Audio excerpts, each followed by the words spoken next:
Okay, hello to all, स्वागत है आप सबका एक बार फिर एटर्नल क्लासेस में। क्या पढ़ रहे हैं बेटा अपन? We are studying class 10th economics chapter number 2 sectors of Indian economy. क्या पढ़ रहे हैं बेटा अपन? We are studying class 10 chapter number 2 sectors of Indian economy. देखो हमने अब तक इस चैप्टर के अंदर क्या क्या पढ़ लिया।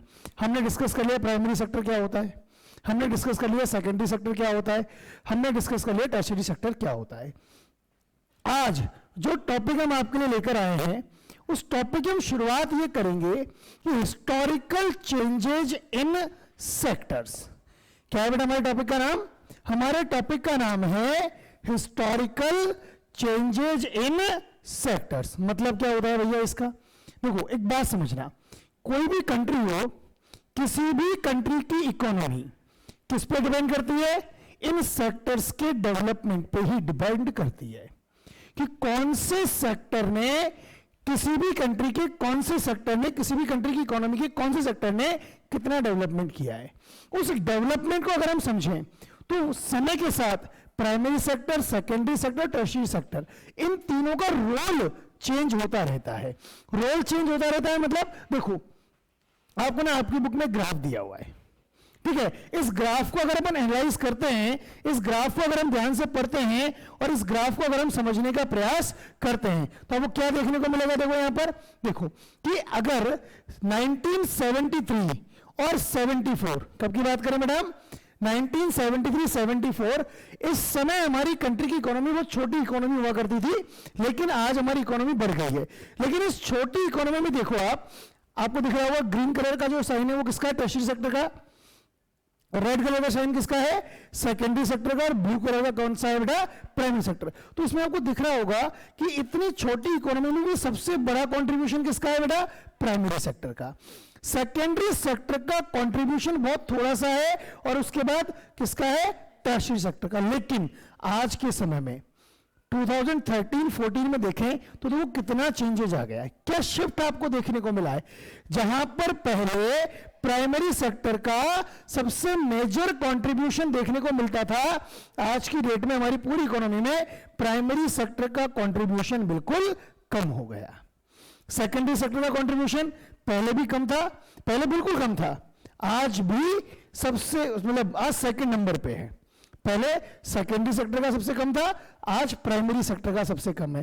पहले प्राइमरी सेक्टर का सबसे ज्यादा कंट्रीब्यूशन था और आज की डेट में टर्शियरी सेक्टर का कंट्रीब्यूशन सबसे ज्यादा है। तो ये शिफ्ट आपको देखने को मिलता है समय के साथ। अच्छा ये शिफ्ट क्यों हुआ, कैसे हुआ, इन सब चीजों को अगर हम एनालाइज करते हैं तो आपको देखने को मिलता है कि प्राइमरी सेक्टर ना किसी भी कंट्री की इकोनॉमी के डेवलपमेंट का सबसे इनिशियल स्टेज होता है। अगर प्राइमरी सेक्टर डेवलप नहीं होगा तो आपका सेकेंडरी सेक्टर भी डेवलप नहीं होगा और नहीं आपका टर्शियरी सेक्टर डेवलप होगा। क्यों नहीं होगा? कि भैया हमने पहले भी पढ़ा है कि सेकेंडरी सेक्टर में प्रोडक्शन करने के लिए क्या चाहिए? Raw material. वो रॉ मटेरियल कहां से आता है? वो रॉ मटेरियल आपके पास आता है प्राइमरी सेक्टर से, ठीक है। तो प्राइमरी सेक्टर सबसे इंपॉर्टेंट है। अच्छा क्या चेंजेस इसमें नहीं है? तो ग्रोथ तो आपको ना प्राइमरी सेक्टर में भी देखने को मिलेगी। प्राइमरी सेक्टर पहले इतना सा था, अब बढ़ गया, तो इंक्रीज हुआ है, नो डाउट। हमारी प्राइमरी सेक्टर के अंदर भी इंक्रीमेंट हुआ है, लेकिन बाकी सेक्टर्स में ज्यादा इंक्रीज हुआ है। प्राइमरी सेक्टर में इंक्रीज के रीजंस क्या क्या है वो देखने को मिलते हैं। देखो कि methods of farming changed, farming के मेथड्स बदल गए। अब याद करो चैप्टर नंबर कौन सा था आपका? एग्रीकल्चर वाला। उसमें हमने पढ़ा प्रिमिटिव सब्सिस्टेंस फार्मिंग। उसके बाद आगे कौन सी? Intensive subsistence farming. प्रिमिटिव में जो पुराने औजार थे उनको काम में ले जाता था, इंटेंसिव में मॉडर्न टूल्स को यूज किया जाने लगा है। तो वो क्यों पाया है? क्योंकि फार्मिंग के मेथड्स क्या हो गए हैं? चेंज हो गए हैं। और एग्रीकल्चर सेक्टर ने क्या हुआ है? प्रॉस्पेरिटी ली है। एग्रीकल्चर सेक्टर प्रॉस्परस होना शुरू हो गया, समृद्धि हो गई। क्यों हो गई? प्रोडक्शन ज्यादा हो रहा है। प्रोडक्शन ज्यादा क्यों हो रहा है? क्योंकि मॉडर्न फार्मिंग टेक्निक टूल्स को यूज लिया जा रहा है, ठीक है। HYV सीड्स को यूज में लिया जा रहा है, फर्टिलाइजर्स को यूज लिया जा रहा है। तो नो डाउट प्राइमरी सेक्टर में भी इंक्रीमेंट होगा with the help of technological improvement. अब ये टेक्नोलॉजिकल इंप्रूवमेंट क्या है? ये सारी बातें आपको समझ में आ गई। जो न्यू न्यू मेथड्स आ गए, पहले किसान हाथ से बैल को बांध के अपने फील्ड्स को प्लो करता था, आज की डेट में क्या आ गए? ट्रैक्टर्स आ गए हैं, ऑटोमेटिक मशीन्स आ गई हैं वहां पर। Many people could now take up other activities. अच्छी लाइन है। पहले एक खेत में काम करने के लिए 10 लोगों की जरूरत हुआ करती थी। अब टेक्नोलॉजिकल इंप्रूवमेंट की वजह से क्या हुआ, 4 लोग वहां पर काम कर सकते हैं, तो बचे हुए 6 लोग कोई और काम कर सकते हैं। वो कहां जा सकते हैं, वो सेकेंडरी सेक्टर में काम करने के लिए जा सकते हैं। और यही रीजन है कि प्राइमरी सेक्टर से शिफ्ट होकर कहां बढ़ा है, सेकेंडरी सेक्टर में शिफ्ट का रीजन समझ में आ रहा है, क्योंकि प्राइमरी सेक्टर में इतनी रिक्वायरमेंट नहीं रही, इतने ज्यादा लोगों के काम करने की आवश्यकता नहीं है, तो लोगों के पास टाइम है तो वो लोग कहां जा रहे हैं, अब सेकेंडरी सेक्टर में अपने आप को कंट्रीब्यूट कर पा रहे हैं। सेकेंडरी सेक्टर का सिनेरियो देखते हैं अगर अपन, क्या है तो देखने को मिलता है कि new methods of manufacturing were introduced. याद करो, पहले ना चरखा चलाकर है ना, वो जो कॉटन था उसको तैयार किया जाता था, कॉटन से थ्रेड बनाया जाता था। आजकल स्पिनिंग व्हील्स आ गए, स्पिनिंग जेनी, याद करो ना, चैप्टर नंबर 4 हमने पढ़ाया था आपको हिस्ट्री का, स्पिनिंग जेनी आ गई, तो मशीन्स हो गया, सारी चीजें मैकेनाइज हो गई। मैकेनाइज होने की वजह से काम टाइम कम लग रहा है, प्रोडक्शन अच्छी क्वालिटी का और जल्दी प्रोडक्शन होना इजी हो पा रहा है। इसके अलावा factories came up and started expanding. पहले हमने पढ़ाया ना, ये चीज हम पढ़ के आए, देखो पढ़ के आए तो कनेक्ट करने में कोई दिक्कत नहीं होगा। पहले हर घर को एक तरीके से, पहले हर घर को फैक्ट्री की तरह देखा जाता था। आज क्या हो रहा है, बड़ी बड़ी फैक्ट्रीज लग गई हैं, अंडर वन रूफ सारा का सारा काम होने लगा है, तो कई सारे फैक्टर्स वहां पर इंपॉर्टेंट है। People now begin to work in factories in large numbers. पहले एक घर में ही मतलब 2-3 लोग काम कर रहे हैं, छोटी छोटी वर्कशॉप है, सब पूरे घर के उसी में लग रहे हैं। आज लोग बड़ी बड़ी फैक्ट्री में क्या कर पा रहे हैं, काम कर पा रहे हैं, एक साथ बहुत सारे लोग एक साथ काम कर पा रहे हैं। शिफ्ट देखने को मिल रहा है आपको, gradually become the most important in total production and employment. और धीरे धीरे जो सेकेंडरी सेक्टर है वो हमारी इकोनॉमी का सबसे इंपॉर्टेंट सेक्टर की तरह उभरकर सामने आ गया। क्लियर। अब अगला शिफ्ट देखने को मिला हमको सेकेंडरी सेक्टर से कहां पर, टर्शरी सेक्टर में। कहां देखने को मिला बेटा अगला शिफ्ट हमको, सेकेंडरी सेक्टर से कहां पर, टर्शरी सेक्टर में आपको अगला शिफ्ट देखने को मिला है। कहां देखने को मिला है बेटा, सेकेंडरी सेक्टर से टर्शरी सेक्टर में आपको अगला शिफ्ट देखने को मिला है। ध्यान से समझना कैसे। In the past 100 years, there has been a further shift from secondary to tertiary sector in the developed countries. देखो ये फिनोमेना स्पेशली डेवलप्ड कंट्रीज में देखा जाता है, जहां पर सेकेंडरी सेक्टर से टर्शियरी सेक्टर के अंदर इंप्रूवमेंट बहुत तेजी से आपको देखने को मिलता है। कहां पर देखने को मिलता है बेटा, सबसे ज्यादा इंपॉर्टेंट कहां देखने को मिलता है बेटा, टर्शियरी सेक्टर में आपको ये बड़ा अच्छा देखने को मिल जाता है। क्लियर, बात समझ में आ रही है। क्यों देखने को मिल जाता है, क्योंकि डेवलप्ड कंट्रीज में सर्विसेज की मांग है, जितनी अच्छी सर्विसेज होंगी उतना ही अच्छा क्या हो पाएगा, प्रोडक्शन हो पाएगा। आगे लिखा है, the service sector has become the most important in terms of total production. क्या हो गया है, मोस्ट इंपॉर्टेंट। वही तो रीजन हमको देखने को मिल रहा है। क्या देखने को मिल रहा है कि सर्विस सेक्टर में इंप्रूवमेंट बहुत तेजी से हुआ है। सबसे ज्यादा कंट्रीब्यूशन आज की डेट में किसका हो गया है बेटा, सर्विस सेक्टर का कंट्रीब्यूशन सबसे ज्यादा बढ़ गया है। This is in the general pattern observed in developed countries, और ये मेनली कहां देखा जाता है, डेवलप्ड कंट्रीज में। तो आपको हिस्टोरिकल चेंज देखने को मिला, प्राइमरी सेक्टर से इकोनॉमी कहां शिफ्ट हुई है, सेकेंडरी सेक्टर में, और सेकेंडरी सेक्टर से कहां शिफ्ट हुई है बेटा, टर्शियरी सेक्टर में। और आज यही ग्राफ आपको पूरी तरह से एक्सप्लेन कर रहा है कि जहां पर पहले एक समय में सबसे मेजर कंट्रीब्यूटर कौन था हमारी इकोनॉमी में, प्राइमरी सेक्टर, आज वो कौन बन गया है, सेकेंडरी सेक्टर। आगे बढ़ते हैं अपन, अगला टॉपिक शुरू करते हैं बेटा। अब रीजन क्या है, reasons behind the rising importance of tertiary sector in production. क्या कारण है कि टर्शियरी सेक्टर इतनी तेजी से डेवलप हुआ है, इतनी तेजी से बढ़ा है, कुछ तो कारण रहा होगा, उन्हीं रीजंस को हम डिस्कस करते हैं। तो सबसे पहला रीजन क्या लिखा है, देखो कि some services are basic services, वो सबको ही चाहिए, उनके बिना जीवन चल ही नहीं सकता। Education, doctor, police station, bank, insurance, transportation, ये बेसिक सर्विसेज है। अगर ये सर्विसेज नहीं होंगी तो आदमी का कुछ भी नहीं हो सकता। मतलब ऐसा लगता है कि जीवन में कुछ है ही नहीं, अधूरा अधूरापन लगता है। ये सबको चाहिए, तो सर्विस सेक्टर, तो अब इन सब के अंदर बहुत सारे बिजनेस आएंगे तो सर्विस सेक्टर ऑटोमेटिकली क्या करेगा बेटा, ग्रो करेगा। बात समझ में आ रही है ना। वही देखने को मिल रहा है कि सब सर्विसेज आर बेसिक सर्विसेज, जैसे hospitals, educational institutions, post and telegraph services. Postal services नहीं होंगी तो आपके पार्सल्स एक जगह दूसरी जगह नहीं जाएंगे। पुलिस स्टेशंस, कोर्ट्स, कोर्ट भी तो क्या करता है, सर्विस ही दे रहा है ना, वहां पर जज बैठ के डिसीजन दे रहे होते हैं। विलेज एडमिनिस्ट्रेटिव ऑफिसेज, सरपंच हो गया है ना, पंचायत समिति वगैरह हो गई।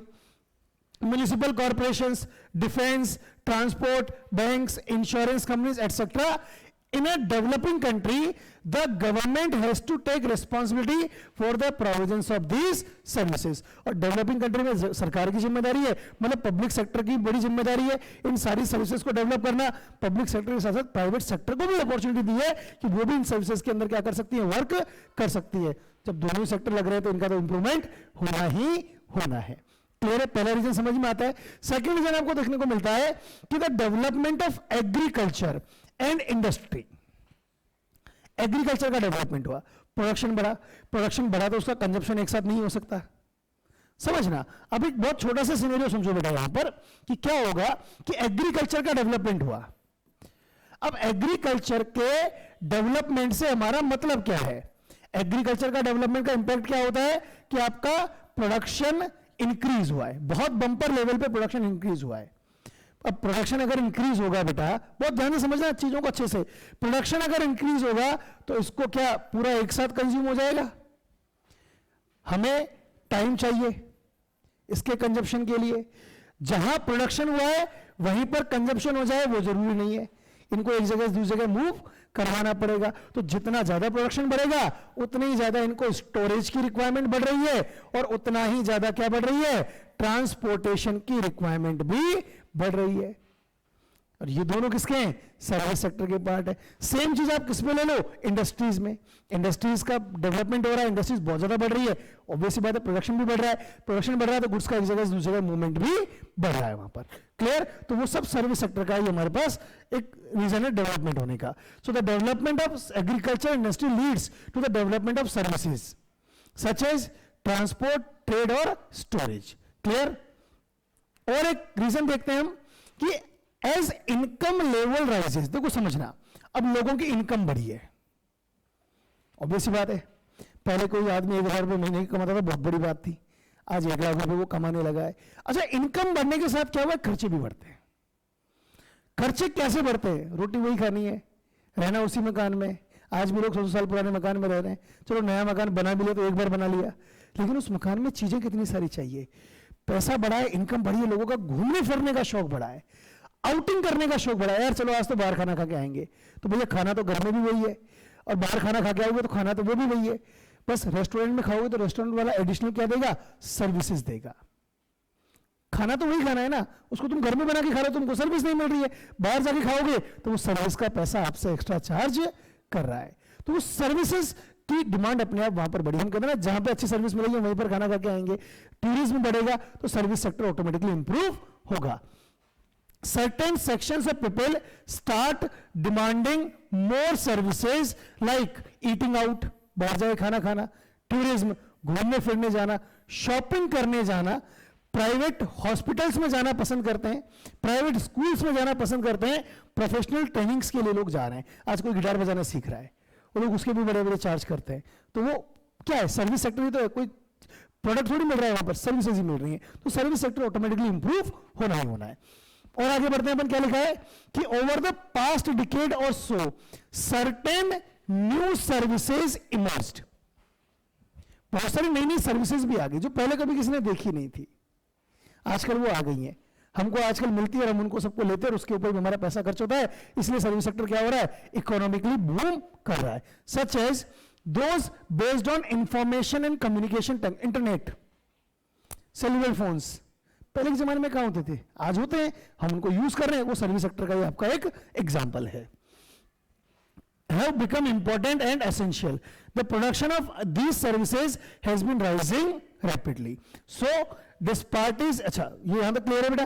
तो ये सारे फैक्टर्स थे जो आपको ये बताते हैं कि क्या रीजन है जिनकी वजह से सर्विस सेक्टर का इतना इंपॉर्टेंस बढ़ा है, सर्विस सेक्टर का हमारे प्रोडक्शन में, हमारी इकोनॉमी में इतना इंपॉर्टेंस बढ़ा है। लेकिन अब एक और सबसे बड़ी समस्या है कि सर्विस सेक्टर बढ़ा है, ये बात तो समझ में आ रही है, लेकिन हाँ, हम इस सर्विस सेक्टर को भी 2 पार्ट में डिवाइड करें, अगर 2 तरीके से देखें तो दोनों में बड़ा अंतर देखने को मिलता है। डिस्पार्टीज देखने को मिल जाती है, एक अलग से हमें एक लेवल देखने को मिलता है, एक अलग ही फैक्टर देखने को मिलता है। थोड़ा सा और डीप में जाएं तो कैसे डीप में जाएं, बहुत ध्यान से समझना बेटा, समझो। हम बात कर रहे हैं बेटा किसकी,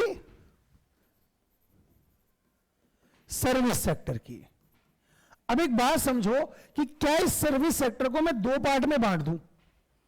एक तो हो गई स्किल्ड सर्विसेज और एक हो गया अनस्किल्ड सर्विसेज। बार्बर, पेंटर, ठीक है, आपका कोबलर हो गया, सब सर्विसेज दे रहे हैं ना आपको। क्या इनकी डिमांड भी उतनी है? क्या ये भी इतना ही पैसा कमा रहे हैं? क्या इनकी इकोनॉमिक कंडीशन भी इतनी अच्छी है?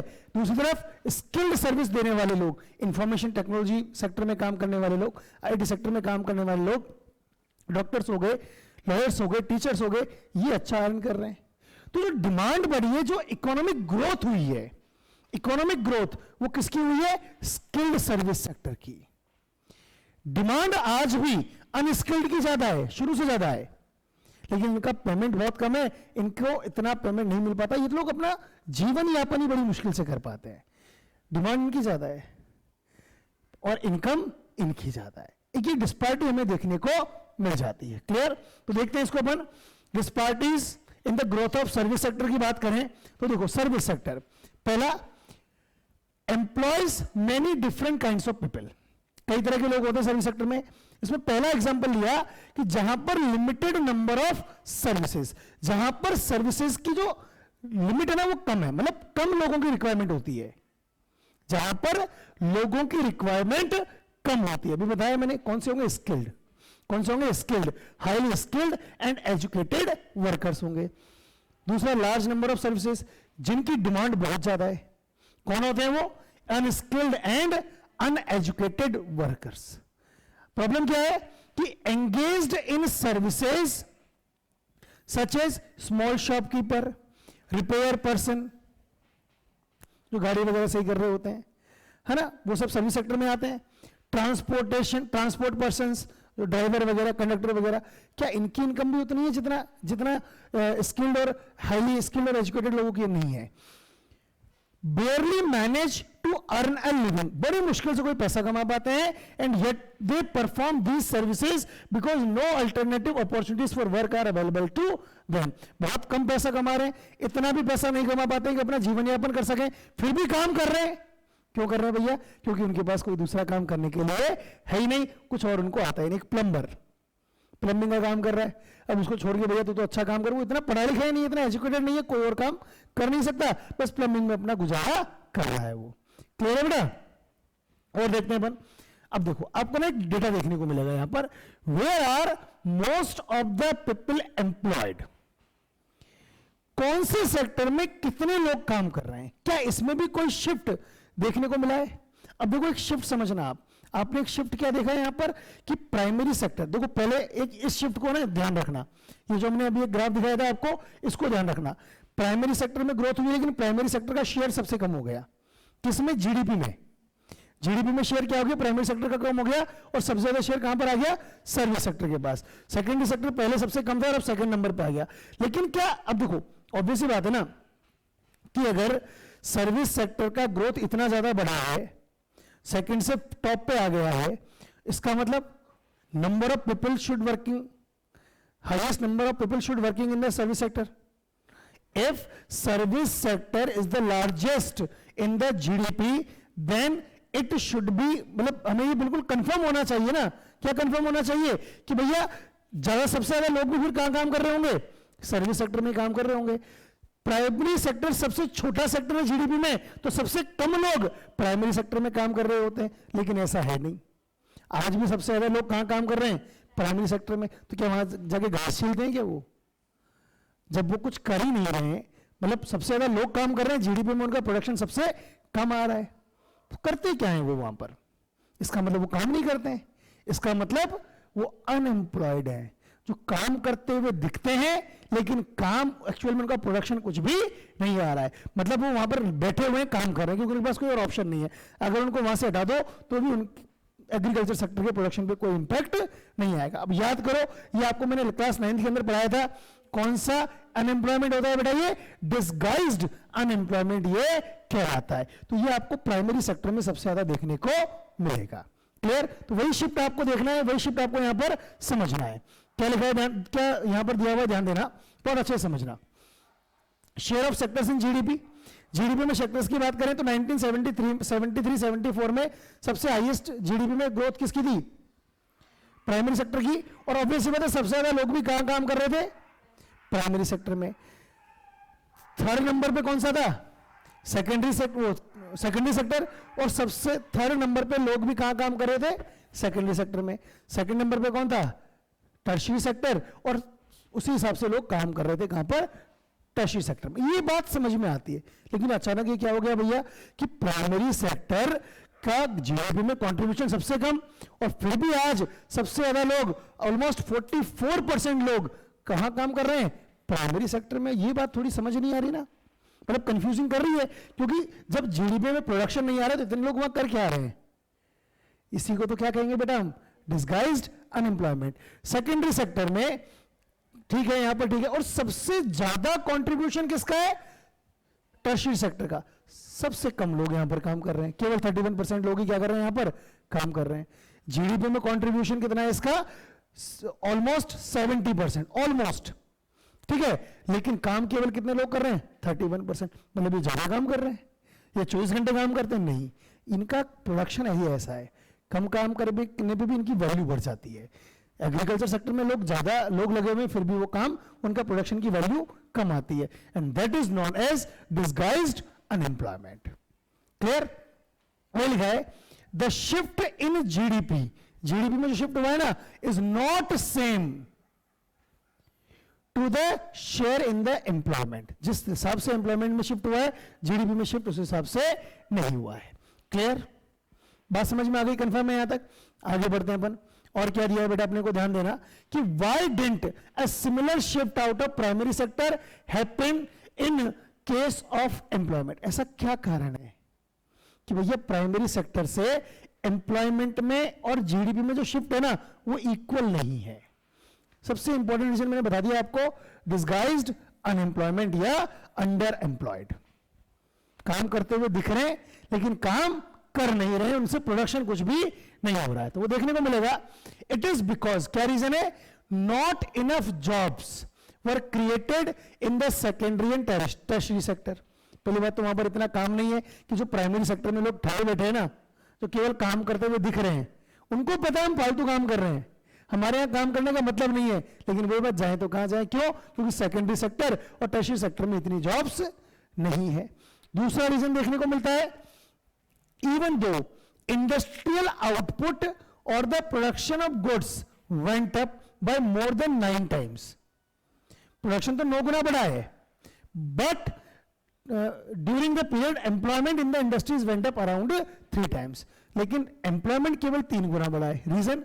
मशीनों पे हो रहा है काम, हाथों से काम होता है, मैनुअल वर्क होता है, तो वैसी बात है नंबर ऑफ एम्प्लॉयड की भी ज्यादा जरूरत होती है। लेकिन एम्प्लॉयड की नंबर ऑफ एम्प्लॉयज की जरूरत ज्यादा क्यों नहीं है? क्योंकि वर्क कैसा हो रहा है? मैकेनाइज्ड वर्क हो रहा है।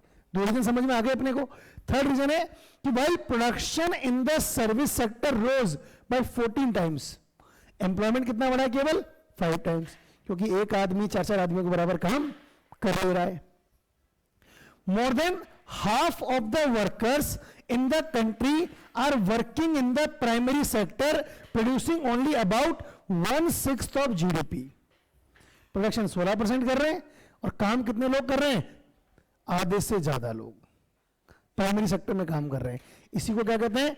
Workers in the agriculture sector are under employed और डिसगाइज्ड अनएम्प्लॉयमेंट। बात समझ में आ गई सबको? बार बार मैं आपको ये बात समझाने की कोशिश कर रहा हूं। आगे बढ़ते हैं फिर अपन। और क्या लिखा है देखो, अरे यही बात समझने के लिए आपकी बुक में एक स्टोरी दी हुई है। किसकी स्टोरी दी हुई है बेटा? लक्ष्मी की स्टोरी दी हुई है। लक्ष्मी है ना, देखो कितनी सुंदर सी औरत है, उसकी फोटो भी दी हुई है। लक्ष्मी कौन है? जिसके पास 2 हेक्टर अनइरिगेटेड लैंड है। क्या है इसके पास? 2 Hector unirrigated land. 2 Hector unirrigated land का मतलब कि ये टोटली केवल रेन के ऊपर डिपेंड करती है, इसके पास कोई इरिगेशन फैसिलिटीज नहीं है। तो जब बारिश होगी तभी ये उसमें खेती कर पाएगी, मतलब साल में केवल एक ही फसल उगा सकती है। ठीक है, dependent only on rain and growing crops like jowar and arhar. ये जो क्रॉप ग्रो कर रही है इनकी भी कोई प्राइस मार्केट में बहुत ज्यादा नहीं है। आगे बात करें, all 5 members of her family work in the plot through out the year. 5 के 5 लोग उसमें लगे रहते हैं, इतनी जरूरत है नहीं लोगों की, लेकिन फिर भी काम कर रहे हैं। तो डिस्गाइज्ड अनएम्प्लॉयमेंट का ये रीजन एग्जाम्पल हमको देखने को मिल जाता है। आगे लिखा है, they have nowhere else to go for work. क्यों कर रहे हैं भैया सब लोग यहां पर काम? क्योंकि कहीं और उनके पास काम ही अवेलेबल नहीं है। आगे दिया है, everyone is working none remains idle. सब काम कर रहे हैं, कोई फालतू नहीं बैठा है, but in actual fact their labour efforts get divided. मतलब जो काम एक आदमी कर सकता है ना, उसी एक काम को 4 आदमी कर रहे हैं। तो बेसिकली चारों के चारों फ्री हैं। अब उनमें से 3 को फ्री कर दोगे, अकेला काम कर लेगा तो भी प्रोडक्शन उतना ही हो रहा है। 4 के 4 बस मस्ती में काम कर रहे हैं, क्योंकि काम करने के लिए कुछ और उनके पास है ही नहीं। This kind of underemployment is hidden in the contrast to someone who does not have a job and is clearly visible as unemployed. काम नहीं है, लगा हुआ है, unemployed दिख रहा है अपने को यहाँ पर, hence it is also called disguised unemployment. Clear? बात समझ में आ गई सबको? आगे अब तभी एक और व्यक्ति आ जाता है वहां पर पिक्चर में। अंडर एम्प्लॉयमेंट का मतलब क्या है? अंडर एम्प्लॉयमेंट की थोड़ी सी बात करें तो ये स्पेशली काम मिलेगा आपको एग्रीकल्चर सेक्टर में। अभी मैंने बताया था कि अंडर एम्प्लॉयमेंट स्पेशली काम मिलता है बेटा एग्रीकल्चर सेक्टर में सबसे ज्यादा देखने को मिलता है। इसके अलावा this under employment can also happen in other sectors. अच्छा, ये सर्विस सेक्टर एग्रीकल्चर में सबसे ज्यादा है, लेकिन ऐसा नहीं केवल एग्रीकल्चर में, और सेक्टर्स में भी आपको ये देखने को मिल जाता है। पेंटर्स, प्लम्बर्स, है ना, रिपेयर पर्सन्स कर रहे हैं काम, बस चाहे पैसा नहीं मिला तो भी कर रहे। कई बार होता है ना, गलत तू मेरे आगे काम कर जा, अजीब ठाला तो बैठा है, ठीक है ले यार 50 रुपए में काम कराया, कुछ नहीं है तो कुछ से, कुछ नहीं से तो कुछ अच्छा, क्या कहलाएगा वो? Disguised unemployment. Clear? For example casual workers like painters, plumbers, repair person, other doing और jobs. People of the service sector on the street pushing a cart or selling something, जो ठेला चलाने वाले लोग हैं, ठीक है, they may spend the whole day, पूरा दिन निकाल देते हैं लेकिन कमाते कुछ भी नहीं है, तो वो भी disguised employment, disguised unemployment या under employment का ही एग्जाम्पल है। कोई डाउट है बेटा यहाँ तक किसी को? आगे बात करूं, कंफर्म? चलिए आगे डिस्कस करते हैं अपन। और क्या लिखा है कि अब क्या तरीका है? प्रॉब्लम तो बता दी साहब, अनएम्प्लॉयमेंट है, अंडर एम्प्लॉयमेंट है, डिस्गाइज्ड अनएम्प्लॉयमेंट है, सारी परेशानियां सारी बता दी। इन परेशानियों का कुछ तो समाधान होगा। गवर्नमेंट को क्या करना चाहिए? आप लक्ष्मी की स्टोरी से कनेक्ट करो चीजों को। लक्ष्मी के पास क्या था? जमीन खूब थी, 2 हेक्टर जमीन थी मतलब, और उस पर सारे मतलब जमीन कम थी और ज्यादा लोग उसके ऊपर काम कर रहे थे। इरिगेशन फैसिलिटी नहीं थी।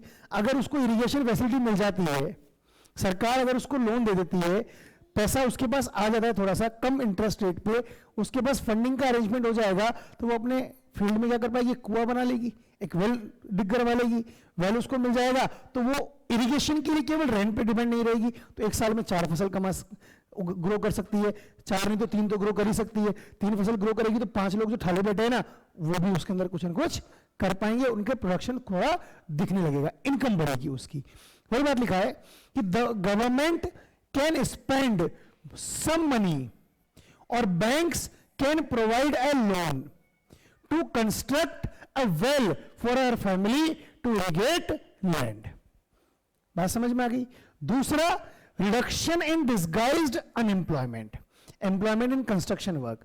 कई तरह के बिल्डिंग मटेरियल वगैरह काम चलते रहते हैं, बिल्डिंग कंस्ट्रक्शन के, डैम कंस्ट्रक्शन के, इन लोगों को वहां पर लगाओ, वहां पर ये लोग काम करेंगे तो क्या होगा? कंस्ट्रक्शन का काम बढ़ेगा, इनको भी जॉब मिलेगा। Investment in transportation storage facility, इन लोगों को इस तरह से तैयार किया जाए भैया कि ट्रांसपोर्टेशन का काम करो, कोल्ड स्टोरेज चेन सिस्टम चालू करो ताकि इनकी भी अर्निंग बढ़े और ये जो ठाले बैठे लोग हैं ना, इनको भी काम मिले। Employment to farmers and others involve in transport और ट्रेड, ट्रांसपोर्टेशन बढ़ेगा, ट्रेड बढ़ेगा, तो फार्मर्स को भी अपना काम बढ़ाना पड़ेगा, उनका भी प्रोडक्शन इंक्रीज होगा। क्लियर? तो इस तरह से जॉब्स क्रिएट की जा सकती हैं। आगे बढ़ते हैं। चीप क्रेडिट लोन इनको दिया जाए, सस्ती दरों पर इनको लोन दे दें ताकि ये अपने लिए क्या कर सके, मॉडर्न फार्मिंग इक्विपमेंट्स को कई अरेंजमेंट कर सकते हैं। उससे क्या होगा, उससे भी इनका प्रोडक्शन इंक्रीज होगा। Useful in buying equipments and starting new work. आगे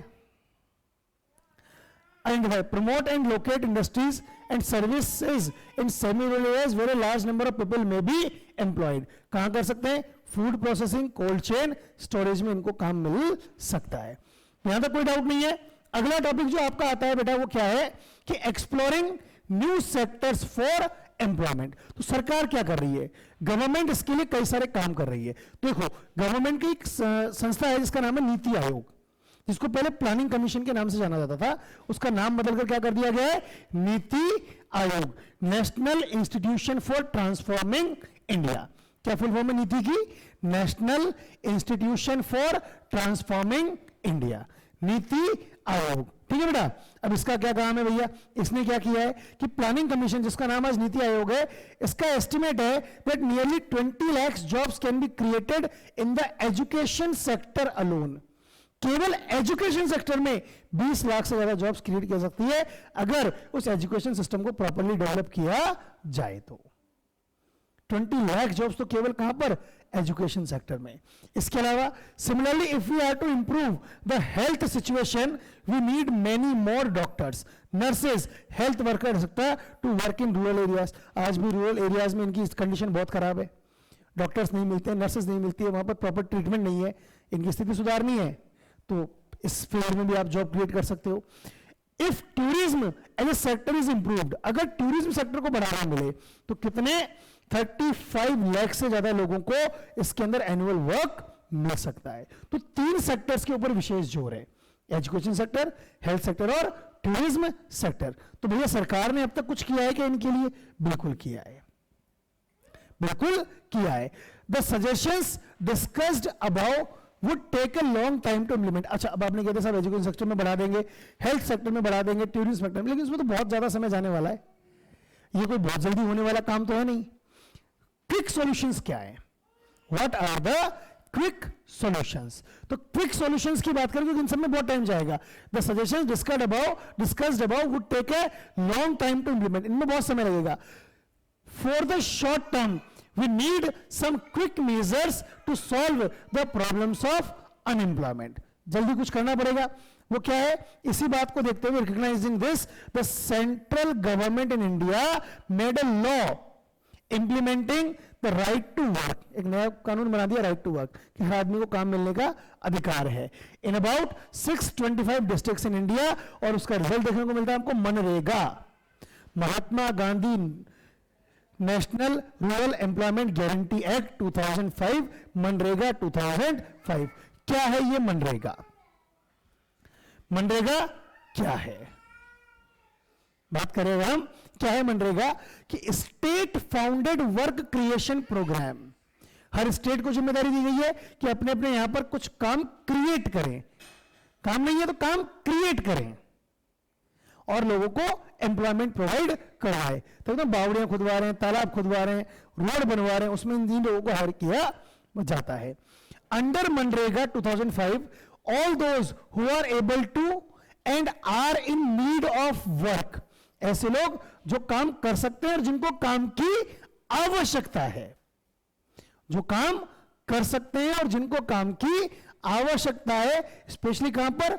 रूरल एरियाज में, are guaranteed 100 days of employment in the year by the government. भैया उनको साल में कम से कम 100 दिन का रोजगार तो देना क्या है? मैंडेटरी है। सरकार ने एक्ट बना दिया। If the government fails in its duty to provide employment it will give unemployment allowance to the people. और सरकार के पास काम है नहीं, सब सरकार ने कह दिया हमारे पास तो काम ही नहीं है, क्या करवाएं?